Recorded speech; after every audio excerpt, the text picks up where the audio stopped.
สวัสดีท่านผู้ชมที่เคารพต้อนรับท่านผู้ชมเข้าสู่ข่าวภาคเที่ยงจากห้องข่าวโทรภาพแห่งชาติข่าวภาคเที่ยงประจำวันที่ 8 กรกฎาคม 2026 นำเสนอโดยข้าพเจ้าเอกสันต์ทิพจักรท่านผู้ดีมาลืมที่กองประชุมสมัยวิสามัญเทื่อที่ 1 ของสภาแห่งชาติสุดที่ 10 พร้อมสุมใจการพิจารณาวาระแห่งชาติว่าด้วยการพัฒนาชนบทและแก้ไขความทุกข์ยากเพื่อเล็งแก้ไขปัญหาตัวจริงหีบด่วนในชนบทอย่างมีจุดสุ่มและมีลักษณะบุกทะลุติดตามได้จากพัญญาสุธิพงศ์รายงานจากสภาแห่งชาติ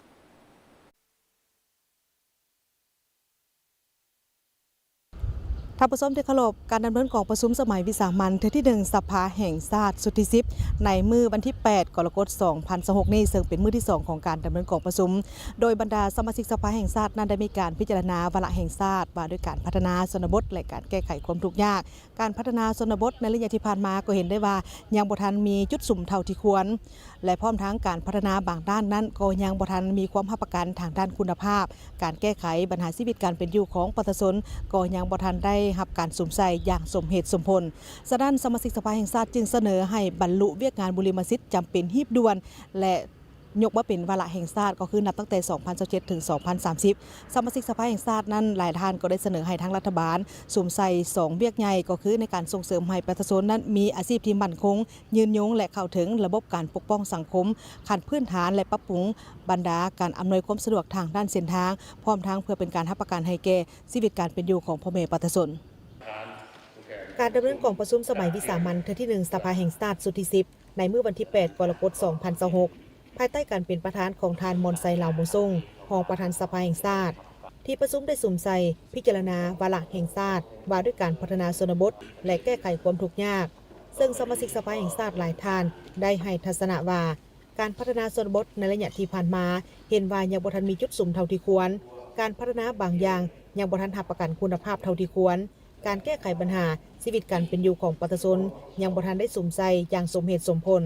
ฉะนั้นเพื่อให้บรรลุเวียกงานบุริมสิทธิ์จำเป็นหีบด่วนและยกเป็นวาระแห่งชาติแต่ปี 2027 ถึง 2030 สมาชิกสภาแห่งชาติหลายท่านได้เสนอให้รัฐบาลสุ่มใส่2เวียกใหญ่คือส่งเสริมให้ประชาชนมีอาชีพที่มั่นคงยืนยงเข้าถึงระบบปกป้องสังคมขั้นพื้นฐานและปรับปรุงเส้นทางสิ่งอำนวยความสะดวกเพื่อรับประกันการดำรงชีวิตการผลิตและการเข้าถึงสาธารณูปโภคอย่างทั่วถึงแล้วข้าพเจ้าอยากเสนอแลกเปลี่ยนว่าอันต้นโตกว่าหมู่เป็นนโยบายของพรรครัฐนโยบายของพรรครัฐเพื่อไปตอบโจทย์ในการแก้ให้ประชาชนนี้พ้นทุกข์นี้อันนั้นก็คือว่านโยบายเพื่อส่งเสริมให้ภาคธุรกิจผู้ประกอบการนี้ได้ไปส่งเสริมสร้างพื้นฐานการผลิตอยู่เขตพื้นที่ชนบทเพื่อให้ประชาชนนี้มีส่วนร่วมเพราะว่าภาคส่วนธุรกิจผู้ประกอบการไปนี่เขาจะเอาทุนเอาเทคนิคเอาตลาดเข้าไปส่งเสริมให้ภาคธุรกิจได้มีการสร้างตั้งโรงงานอยู่พื้นที่ชนบทและสร้างเวียกเฮ็ดงานทำเสนอปรับปรุงพื้นฐานโครงรางโดยเฉพาะแม่นเส้นทางคมนาคมขวาทางเนาะที่สามารถนำใช้ได้ในทุกฤดู2เป็นปรับปรุงเวียกงานสาธารณสุขประชาชนเข้าถึงสะดวกค่าบริการบ่สูงรวมถึงการปิ้นปัวบางพยาธิที่บ่เสียค่าเป็นต้นแม่นพยาธิตามฤดูกาลที่บ่ได้ใช้ยาแพงหรือว่าบ่ได้ใช้เทคนิคการกวดที่ว่ายุ่งยากซับซ้อนหลายเนาะอันที่ต่อมานี้เสนอปรับปรุงคุณภาพของการศึกษาโดยเฉพาะเป็นเบื้องครูหลักสูตรหรือว่าอุปกรณ์การช่วยซิสอนในภาครัฐบ่ให้แตกต่างกับภาคเอกชนหลายเกินไปเพื่อสร้างทรัพยากรมนุษย์ที่มีคุณภาพเต็มหัวทีนอกจากนี้ก็ควรมีนโยบายส่งเสริมผู้ที่มีการเรียนที่ดีหรือว่าผู้ที่ด้อยโอกาสเนาะเพื่อสร้างเป็นระบบนับตั้งแต่การศึกษาขั้นพื้นฐานไปจนถึงการประกอบอาชีพเพื่อหาประกันทางด้านคงประกอบบุคลากรในอนาคตและการป้องกันปัญหาสมองไหลเนาะพร้อมนี้คณะรัฐบาลได้ชี้แจงเพิ่มเติมในเวียกงานจุดสูงที่ได้กำหนดไว้ในวาระแห่งชาติดังกล่าวเป็นต้นการสร้างอาชีพและรายรับพัฒนาโครงสร้างจัดสรรภูมิลำเนาการเพิ่มทวีความเข้มแข็งขั้นรากฐานการระดมทุนฮอนด้านการสร้างและปรับปรุงกลไกการจัดตั้งปฏิบัติให้เป็นระบบครบสุดเข้มงวดสอดคล้องและมีประสิทธิผลสูงสุดเพื่อแก้ไขปัญหาดังกล่าวนี้ อยู่ในวาระแห่งชาติฉบับนี้ก็ได้มีการกำหนดทัศนะชี้นำว่าการพัฒนาชนบทแก้ไขความทุกข์ยากจะต้องได้รับประกันในการขุดค้นนำไส้กำลังแห้งสักรวมสอดคล้องกับนโยบายในการสร้างเศรษฐกิจเอกราชเป็นเจ้าตนเองจะต้องได้รับประกันทางด้านความสมดุลระหว่างการพัฒนาเศรษฐกิจกับการพัฒนาสังคมและการปกปักรักษาสิ่งแวดล้อมตามทิศสีเขียวหรือยืนยงหมายความว่าอยู่ในหันมันก็ต้องรับประกันทางด้านเศรษฐกิจสังคมและสิ่งแวดล้อมไปพร้อมๆกันเนาะในการปฏิบัติตัวจริงของคะแนนการกสิกรรมหรือสิ่งแวดล้อมก็ได้เอาใจใส่ในการคุ้มครองและมีมาตรการต่างๆคือในนี้เนาะโดยเฉพาะมันจะต้องได้มีการเสื่อมซึมมาแล้วเนาะแผนพัฒนาคะแนนการแห่ธาตุนี่เข้าในการจัดสรรที่ดินแห่งชาตินั้นให้มันติดพันกันนอกจากนั้นก็เป็นเข้มงวดตื้มในการกวดกาการจัดตั้งปฏิบัติการคุ้มครองสิ่งแวดล้อมรวมทั้งประเมินคืนบรรดาสิ่งแวดล้อมต่างๆที่ว่าได้อนุมัติไปหันเนาะถ้าว่าตัวใดบ่ถูกต้องตามระเบียบการที่ว่าได้พวกเขาก็ต้องได้มีการยกเลิกแจ้งโจทย์ในเวลาแห่งชาติการพัฒนาชนบทและแก้ไขความทุกข์ยากแต่ปี 2027 ถึง 2030 รัฐบาลจะสู่ซนสร้างให้ครอบครัวพ้นทุกข์ให้ได้หลายกว่า 100,000 ครอบครัวในจำนวนครอบครัวทุกข์ยากที่ยังเหลือเกือบ 200,000 ครอบครัว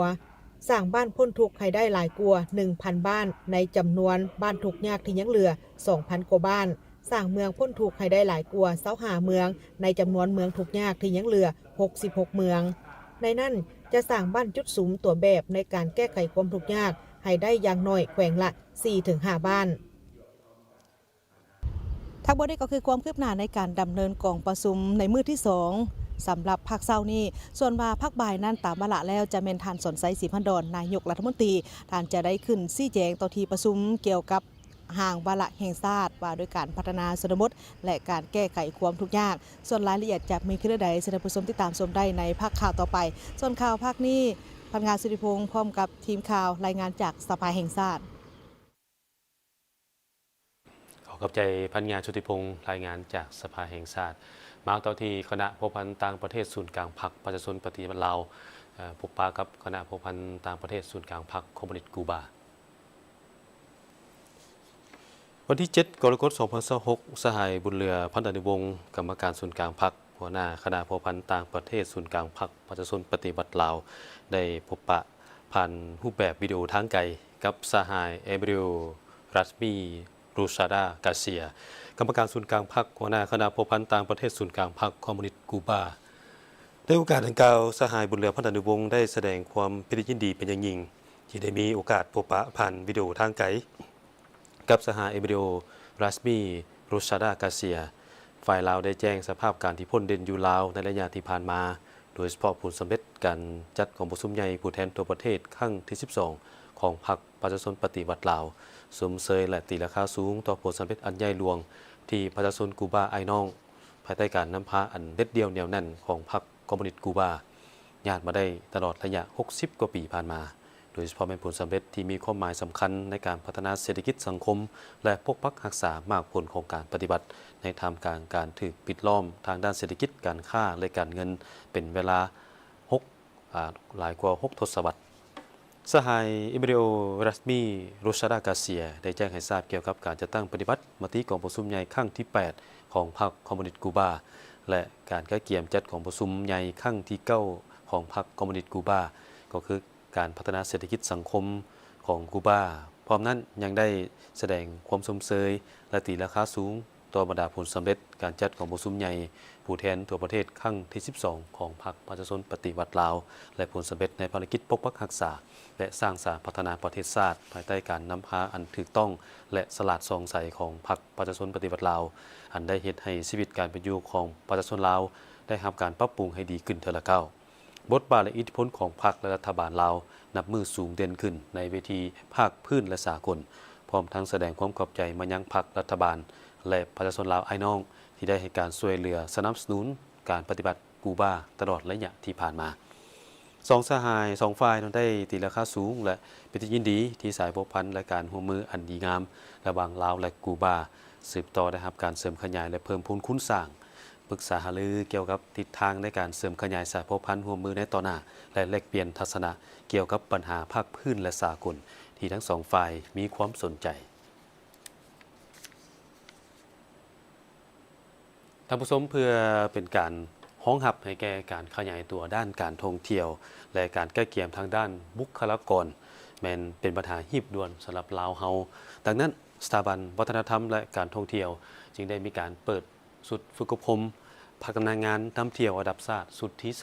34 พิธีเปิดสุดฝึกอบรมดังกล่าวจัดขึ้นวันที่ 7 กรกฎาคม 2026 อยู่สถาบันวัฒนธรรมและการท่องเที่ยวโดยการเข้าร่วมของปริญญาเอกอำคาวงศ์หมื่นก้าหัวหน้าสถาบัน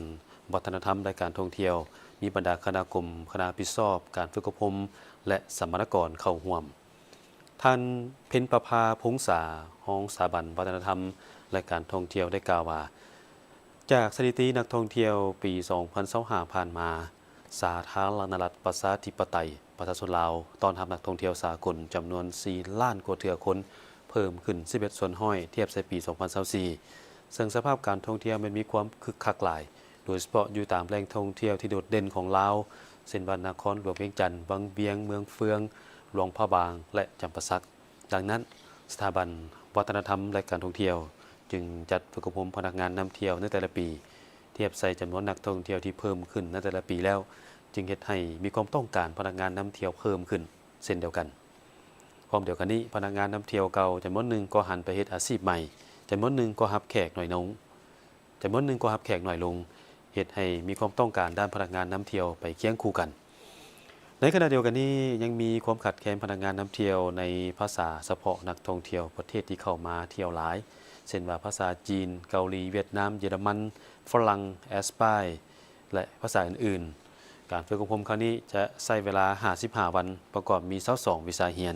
มีการบรรยายพิเศษจาก3กรมท่องเที่ยวเช่นกรมพัฒนาการท่องเที่ยวกรมคุ้มครองการท่องเที่ยวและกรมส่งเสริมการตลาดท่องเที่ยวและมีการบรรยายพิเศษเกี่ยวกับพฤติกรรมและการบริการนักท่องเที่ยวจีนจากวิทยาลัยเจียงซูสาธารณรัฐประชาชนจีนที่มี MOU การเรียนจะมีหลายวิชาเรียนเช่นว่ามีภาคทฤษฎีและภาคปฏิบัติตัวจริงปริญญาเอกอำคาวงศ์หมื่นก้ากล่าวว่าการฝึกอบรมครั้งนี้ก็เพื่อเป็นการห้องหับให้แก่การขยายตัวของเวียกงานการท่องเที่ยวการแก้เกี่ยมทางด้านบุคลากรแม้ปัญหาหีบด่วนสำหรับลาวเฮาเนื่องจากว่าปัจจุบันพวกเขากำลังประเสริญกับปัญหาขาดแคลนแรงงานที่มีสีมือเพื่อห้องหับให้แก่การบริการบ่ว่าจะเป็นสถานที่พักแรมร้านอาหารโดยเฉพาะแม่นพนักงานนำเที่ยวการจัดตั้งฝึกอบรมครั้งนี้ก็แม่นแน่ใจเพื่อสร้างบุคลากรในแขนงการท่องเที่ยวให้รับประกันทางด้านปริมาณและคุณภาพเพื่อห้องรับการบริการแก่นักท่องเที่ยวที่มาเยี่ยมยามประเทศเฮาให้ได้รับประสบการณ์ที่ดีมีความประทับใจมาแล้วอยากกลับมาอีก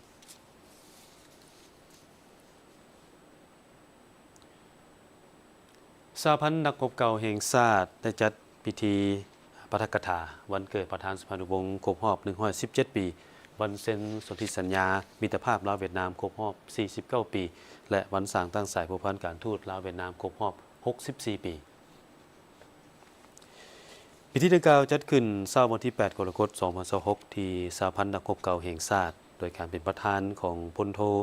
ศาสตราจารย์ปริญญาเอกวงศ์คำพมกรรองประธานสหพันธ์นักรบเก่าแห่งชาติมีบรรดาคณะพรรคสมาชิกพรรคพนักงานรัฐกรเข้าร่วมพลโทศาสตราจารย์ปริญญาเอก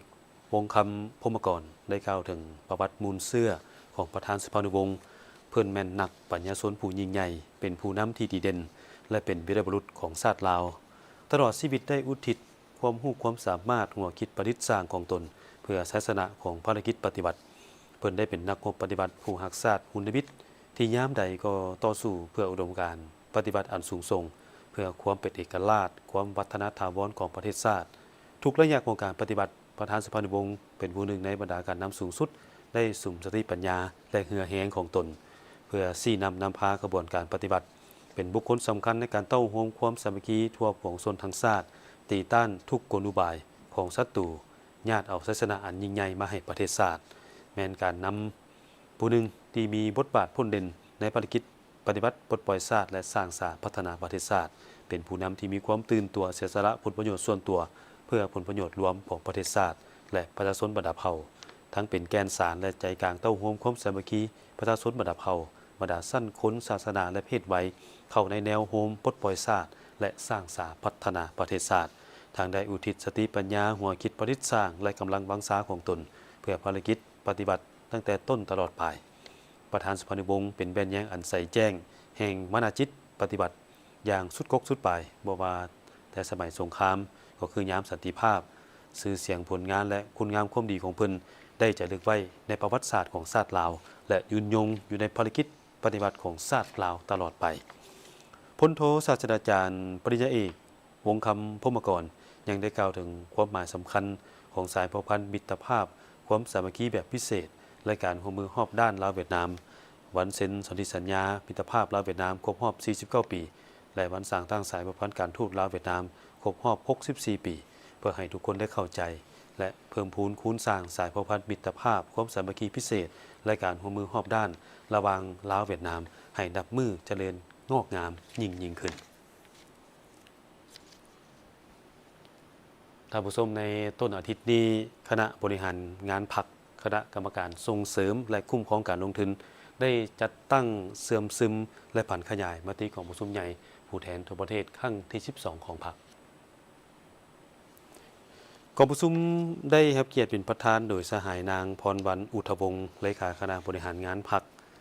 มีบรรดาสหายคณะบริหารงานพรรคคณะหน่วยพรรคพร้อมด้วยสมาชิกพรรคพนักงานเข้าร่วมจุดประสงค์ก็เพื่อให้สมาชิกพรรคพนักงานรัฐกรได้รับรู้และเข้าใจอย่างลึกซึ้งเป็นเอกภาพต่อเนื่องในของมติของประชุมซึ่งรวมไปถึงแผนพัฒนาเศรษฐกิจสังคมแห่งชาติครั้งที่ 10 โอกาสนี้สหายนางพรวรรณอุทวงศ์ก็ได้เน้นหนักให้สมาชิกพรรคพนักงานแต่ละขั้นสืบต่อยึดมั่นอุดมการณ์ของพรรคเป็นเอกภาพต่อแนวทางนโยบายการเปลี่ยนแปลงใหม่ของพรรคเคียงคู่กับการเด็ดเดี่ยวแก้ไขการเสื่อมถอยด้านแนวคิดคุณทัศน์การเมืองคุณสมบัติศีลธรรมปฏิบัติและเพิ่มทวีความสามัคคีเป็นเอกภาพภายในให้แน่นแฟ้นยิ่งขึ้นพร้อมทั้งยกสูงความรับผิดชอบในการจัดตั้งปฏิบัติพลบทบาทในการเคลื่อนไหวเวียกงานวิชาเฉพาะพินอ้อมให้สอดคล้องกับแผนการพัฒนาเศรษฐกิจสังคมแห่งชาติครั้งที่ 10 และมติของประชุมใหญ่ของพรรคครั้งที่ 12 เพื่อหันเข้าสู่คุณภาพตามทิศยืนยงและสีเขียวสามารถประกอบส่วนอย่างตั้งหน้าเข้าในการพัฒนาเศรษฐกิจสังคมเอาใจใส่ปรับปรุงกลไกแบบแผนวิธีเฮ็ดเวียกยกสูงเวียกงานก่อสร้างรากฐานการเมืองการคุ้มครองบริหารท้องถิ่นให้เข้มแข็งยกสูงเวียกงานกวดกาพรรคและรัฐเป็นเจ้าการในการสุกยู่ติดตามกวดกาการจัดตั้งปฏิบัติระเบียบพรรคมติคำสั่งของศูนย์กลางพรรคกฎหมายพระบทบาทและการเคลื่อนไหวเวียกงานประชาเฉพาะแต่ละขงเขตเวียกงานหาประกันให้มีความโปร่งใสลืบล้างทุกพฤติกรรมที่เป็นการส่อราดบังหลวงด้วยการสกัดกั้นและมีการกวดกาเวียกกันต้านการส่อราดบังหลวงอย่างเป็นปกติ